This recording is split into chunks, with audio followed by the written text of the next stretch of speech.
What if sorrow had a face? How would it look like?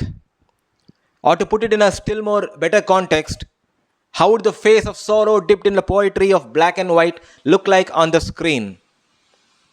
Well, if you ask me, at least in today's times, it must be a cool Instagram post in monochrome with a quote by a Charles Bukowski or a Leonard Cohen, perhaps, in the captions. But back in 1957, it looked somewhat like this. Of the busy Calcutta streets and a poet living in oblivion, a prostitute who is hell-bent on getting his works published, of an old college romance that's almost on the brink of an unfavorable resurrection. This Gurudutt classic is a poignant tale of one man's fight for professional identity and a disillusioned artist's story of survival, alleged death, and disownment in a society driven by raw materialism and greed. Of the world in which the living are easily forgotten and the dead are celebrated, along with an artistic blend of Shairi Sharab and Sair Ludhianvi. Hi folks, welcome to another video of All I Love is Cinema.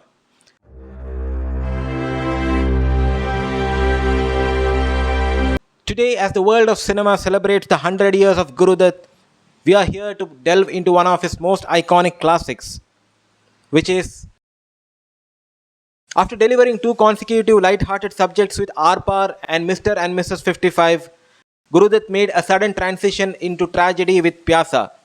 Now, before actually going into the movie, it's essential to understand the context. Pyasa released in the first decade post-independence. Now, at this point of time, India was a new country, a young country. It was on the road to nation building. Although the whole atmosphere inside the country were just fine, but there were some points which weren't giving very good signs. National interest was being overshadowed by personal interest. Corruption and hypocrisy was becoming rampant. Gurudutt in Pyasa tries to draw this very picture of a materialistic and hypocritic society, eventually giving rise to a heroic figure who stands against all the conventional societal norms. Vijay is a budding poet who doesn't believe in the concept of a regular job.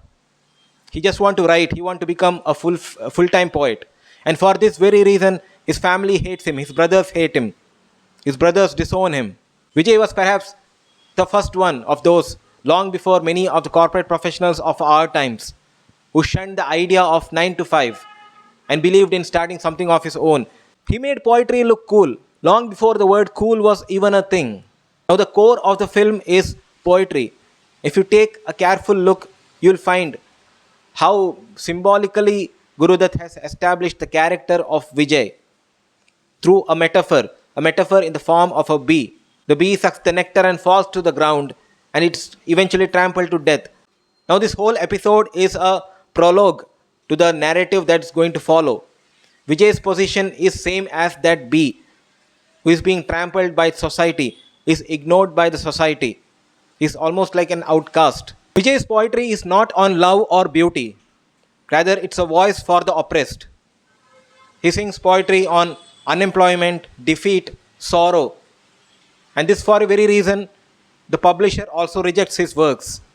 His brothers sell off his works to a scrap dealer, and he's finally found by a prostitute, Gulabo.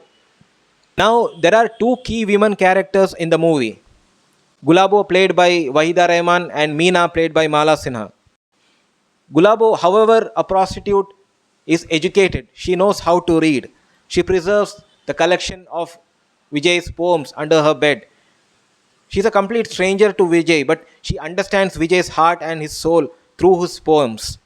Meena, on the other hand, who happens to be Vijay's ex-lover during his college days, she's a materialistic woman. She's married off to a rich publisher, Mr. Ghosh, because she believes that poetry alone can't fill your stomach.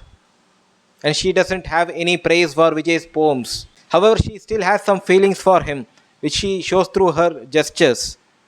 Pyasa at some point also reminds us of the Bengali tragic hero Devdas. Now this can be actually attributed to Gurudutt's love for Bengali culture as someone who had spent most part of his childhood in Calcutta. Pyasa came 1 year before Bimal Roy's Devdas. At one point in the movie, a train accident occurs and Vijay is presumed to be dead.